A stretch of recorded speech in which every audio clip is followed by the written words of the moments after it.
What is up, everyone? I hope you're having a great weekend. Welcome back for another draft episode of the Barking Brown Show. I'm Jacob. I am running solo with this amazing mustache, and we are here to talk about your Cleveland Browns mock draft 6.0, the first mock draft since the addition of Elijah Moore, which really shook up the way I'm looking at the Browns draft. We are brought to you, as always, by our friends over at Homage Apparel. I got the NFL Jam shirt going on here. They got some great stuff for the Guardians, who are about to what 2 weeks I think from opening day. I don't, maybe not even that. So check out the Ohio State, the Browns, all that stuff. They got everything you could ever need. Check it out in the link. There was a link in the description down below. Also on our YouTube channel, we have hit YouTube partner. Woo! Thank you guys so much for all the support and watching us and getting us to these new heights. If you go over on our YouTube channel, there is a giveaway of an homage hoodie. So go check that out. There's a video Tyler put together and you guys can check that out, and it will go over how you enter and all of those good things. But seriously, guys, we are so incredibly grateful and thankful for all of you that have supported us along the way. And let's keep going, and hopefully we can get to a Browns winner, right? So today, mock draft 6.0. I did do some trading. I traded a one pick twice, sort of traded back and traded and did some things like that. I think that this is a really unique situation the Browns are now in. I do believe they still need a starter at defensive tackle. I'm not sure if they're going to I think they really like either Hurst or Hill. I think they think, oh, we're going to throw one of these guys out there. They're going to start with Dalvin Tomlinson. But I think outside of that, I'm pretty good with this roster, minus some rookies and some UDFAs and, maybe some cuts here and there. Overall, I'm not going into this draft pigeonholed in any situation to be like, man, I have to get an edge, or I have to get a defensive tackle, or I have to get a wide receiver. None of those seem to be lingering like really big dark clouds over you in terms of positions. So it really changed up what you could do. And in my overall philosophy with mock draft 6.0 that we're about to dive into is going to be about talent in 2024. I'm not worried about these draft picks coming in and playing in 2023. If they play in 2023, let's ride, baby. If we need them, they'll be quality depth. But I'm looking for guys that have talent at premium positions and guys that long-term are going to make this team a better football, make this team better. They're going to make them a better football team long-term just because it's at some premium positions, or they're just guys with tremendous upside. So let's start off round 3, pick 74, after the Browns successfully trade back for a wide receiver, getting Elijah Moore with the 42 pick. And if you haven't watched it, baby, I'm a Elijah Moore stan right here. I'm going to have that 8 jersey as soon as they become available. I'm so stoked. We've talked about that as well if you want to check out some of that stuff on the YouTube. I'm going with Nick Herbig, the outside rusher from Wisconsin. He's more of a stand-up outside linebacker, TJ Watt style of player. A little bit undersized at the position, about 225, 230 pounds is about where he's typically played. But the interesting thing is he's not a hand in the dirt. He's a stand-up guy, but I actually really like Nick Herbig in coverage. Like, he kind of plays that outside linebacker role. He's not really a factor at all in the run game, not right now. Maybe a little bit of size and strength that he can add in an NFL strength and conditioning program could get him there for sure. But he's not just a pass rusher for me, because I actually think he can really play coverage if he needs to drop back in some, when you're trying to disguise some things that's going on. We know Jim Schwartz likes to do that. But I think that Herbig, I'm not sure he's ever more than just a situational pass rusher. You bring him in on third down, similar to the way they wanted to use Chase Winovich, and similar to he will do some of the things that Okoronkwo does as a pass rusher, not as a run defender. But if you need somebody to go in there and do that, I think he's really good. He has a tremendous pass rush plan. He understands how to mix speed and power, swim moves, spin moves. As he gets up there, he knows he's got a plan for every rep that he takes, and he's got just an exceptional motor. He has good hand usage, decently long arms. I'm trying to see if I have his arms. He plays his arms play long. I don't have the actual measurements here. 4.64, 4.65, 40-yard dash, 25 reps on the bench. He's got some strength. He's got some power. He's really explosive off the line of scrimmage. I just think he's a sub-package rusher, though. So he's very limited. But now you're looking at the Browns having getting on Okoronkwo and feeling good about who Alex Wright could be, taking another step forward. And you're able to take these guys where it's like, this is a role player that, say Okoronkwo needs a break and Herbig goes out there and gets a big sack. 11, very productive is important. 18 sacks in the last 2 years combined, 11 this past year. He's just undersized, lacks versatility, but there is a role for a player like this, especially on a team that seems to not have any major glaring holes. There are holes. We know that, and that's why you're still drafting a little bit for position, but overall I want to draft good football players, and I think Nick Herbig at 74 could be a really nice role player that turns into a really nice sub-package rusher. Moving on to pick 98, the second of their third-round picks. And I'm going to go with Chris Smith, the safety from Georgia. I like Chris Smith a lot. Very versatile player, very high football IQ. He can play in the box. He can play deep. He can even play a little bit of slot. I personally don't know if many people necessarily agree with me. I think he's better as a deep center field safety than he is in the box, but I think it just kind of depends. He has great ball skills, tremendous production and ball skills while at Georgia. 3 sacks, 3 passes to Flynn. 3 sacks. I meant 3 interceptions, 3 passes defensed this year. He really understands his assignment. Assignment sound football. That's what you're going to get from a guy like Chris Smith. He's going to crash downhill in an absolute hurry against the run game. Didn't run as well as I thought he would at 4.62. This safety class is kind of slow, but I think he plays really good in the slot as well.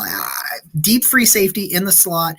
Andrew Berry loves these guys that kind of rotate between the two, rotate between any position. It doesn't matter those particular two, but you love that versatility. They don't have a true slot guy right now on the roster.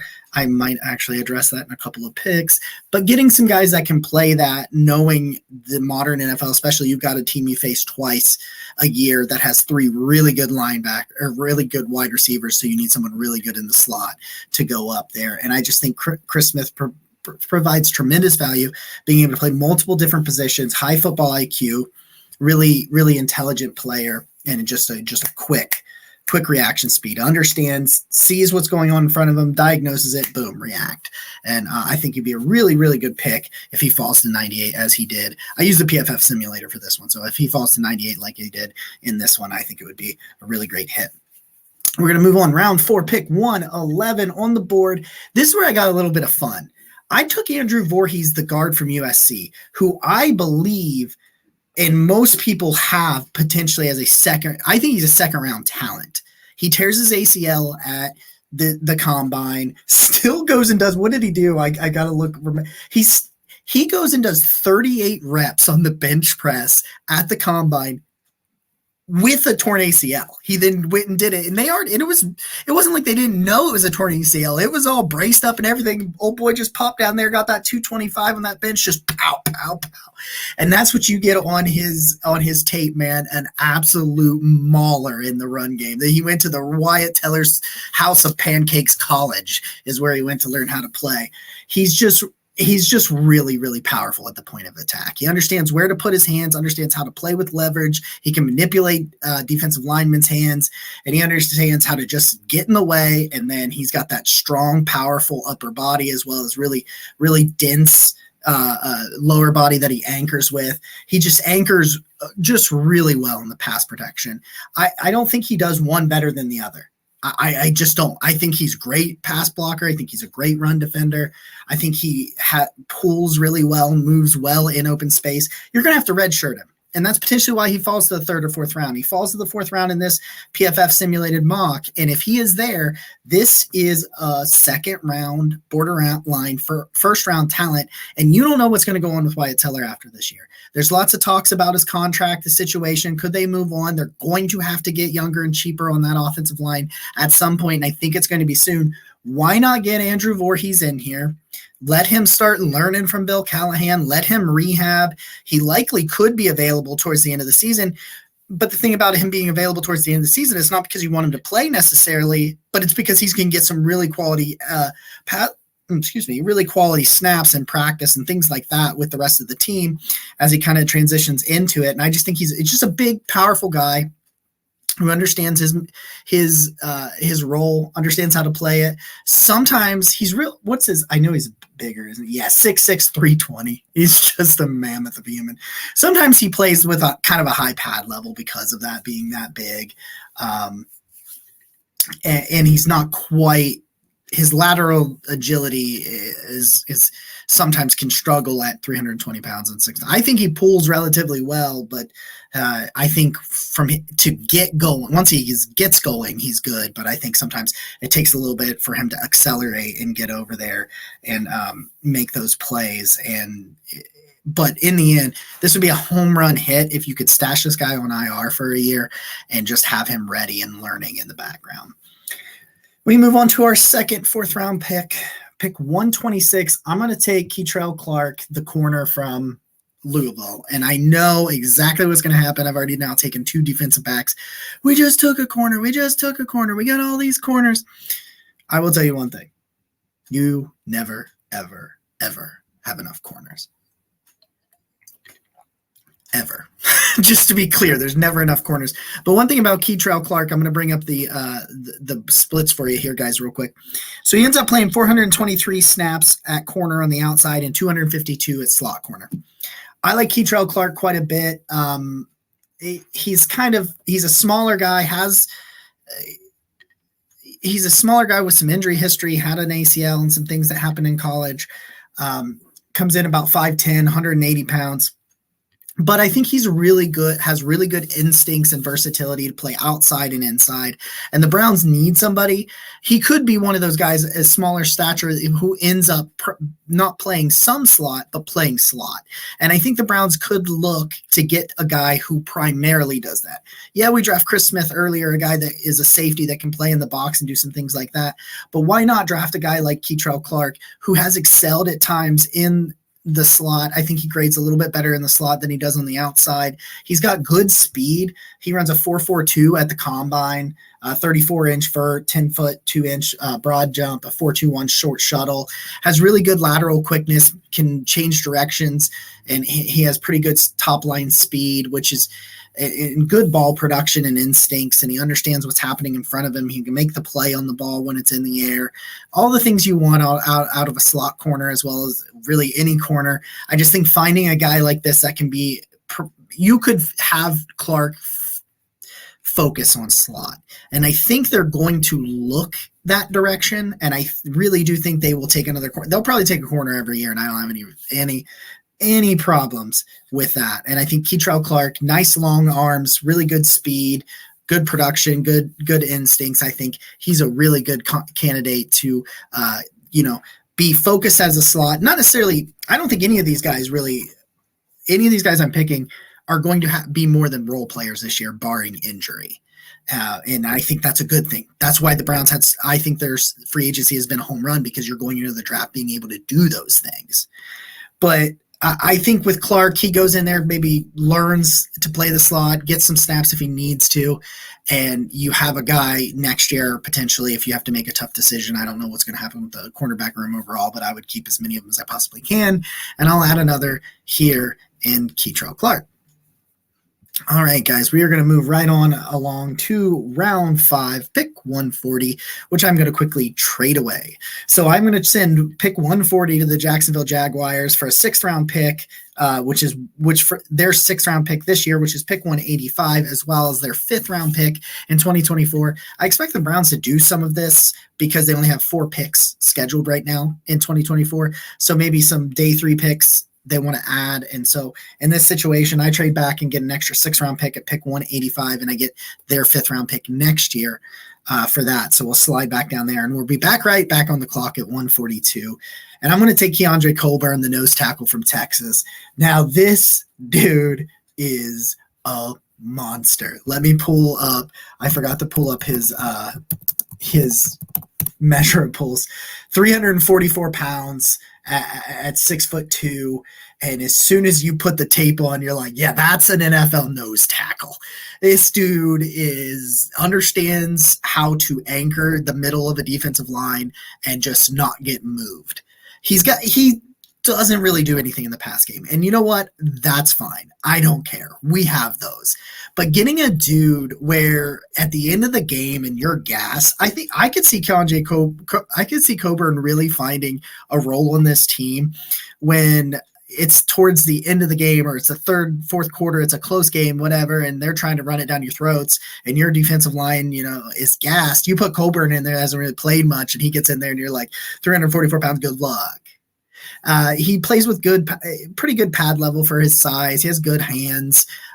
Nothing really going on with the pass rush, but he understands how to disengage from blocks and stuff, and he'll make some good tackles for loss, and sometimes he can shoot the gap even at 344 pounds, which is really fun to watch on tape. But if you're just looking for a way to continue to make a historically bad run defense better, taking a fifth-round flyer on Coburn is kind of the way I think you should go. We are back on the board. Round 6, pick 185 that I acquired from Jacksonville, and I'm going to trade it again, baby. I'm going to send it to Philly for their 6th and 7th round picks next year, which overall will give me 3 extra picks to 7 picks, up to 7 picks for 2024, getting an extra 5, 6, and 7 in 2024. So we do that, and I think that's really productive. All right. Great tight end class. Come back on the board. Round 6, pick 190. I'm taking Payne Durham, the tight end from Purdue. Payne Durham ends up with 560 yards, 8 touchdowns, 8 yards, 10 yards a catch, 56 catches overall. Good size, 6'5", 255 pounds, an absolute great red zone target. You're looking at a team, and with Jordan Akins and David Njoku, I think are a really athletic duo, and Akins will run you over, and there's some clips going out. Jake Burns put some stuff out on Akins, and I think people are kind of sleeping on how good of a signing I think Akins is. He's going to be a really, really quality number 2 tight end that I think can make you a starter too, if Njoku is back down. But Durham excels at the contested catch, excels at going up and getting the football, is a great impact blocker. He's really competitive. He's really tough. He will drive you back. He's not a crazy athlete, runs a 4.87. He's just kind of an average athlete in flexibility, but he can run a seam route better than you think he can at that size. His vertical speed, his long speed is higher than you would think it is. And he's got a little bit of wiggle in his hips at the top of his routes to create some subtle amounts of separation. Not an elite separator by any stretch of the imagination, but he is good enough, especially in the red zone, to where if he needs to make a few, a spot start as the number 2 tight end or something like that, I think he can. And he's just a better player than you think he is, but a very impactful blocker, someone that you could put as a up back, as a fullback sort of, and put him in the backfield and lead block. And I think he'd be really good in that. And he's just a really fun player, I think. Again, none of these players are expected to have big roles this year, but I think Payne would be a good long-term.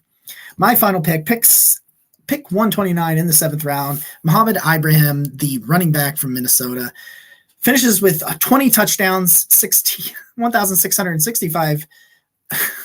Yeah, it's insane. 1,665 rushing yards and 20 touchdowns is last year at Minnesota. He is much older. Like 24, I believe, already, or he will be 24. But you're looking at a guy that has a ton of production, but he will be 25 in September. There we go. He's had a ton of lower body injuries. So you're looking at a guy that had a ton of production in college, and you say, well, why is he there in the 7th round? There's just so much when you look at the laundry list of injuries that he's had. And you think that his long speed and lack of explosiveness will kind of limit him in the NFL to, I think, probably a short yardage back. But like one of my notes, he's amazing in short yardage situations. I got it up here on the notes. It's like, he's going to get, if you need 2 yards, he can get you the 2 yards. Those legs will not stop turning until somebody puts him completely on the ground. He'll push and push, and he'll push the pile to get those yardage. He's got really good balance, breaks through arm tackles, and he has I wouldn't say amazing, really good vision. He sees the cutback lanes, he sees the open lane holes, and he understands where to go. He has really good instincts for kind of those zone and gap scheme situations. So guys, that's it. That's it for Mock Draft 6.0. If you like this video, please give us that thumbs up and hit that subscribe button. It helps us so much. Every time you hit that thumbs up button, it gets us more and more exposure around to the YouTube so more people can see our content. Guys, the most valuable thing you can give somebody is some of your time. So I really appreciate you giving some of your time to us. We got a great week of shows coming up for you guys as we continue through the offseason. The draft is almost here, but the draft videos will not stop until we get there. So guys, I appreciate you. This is Jacob for Network 216 and our friends over at Homage. Go Browns.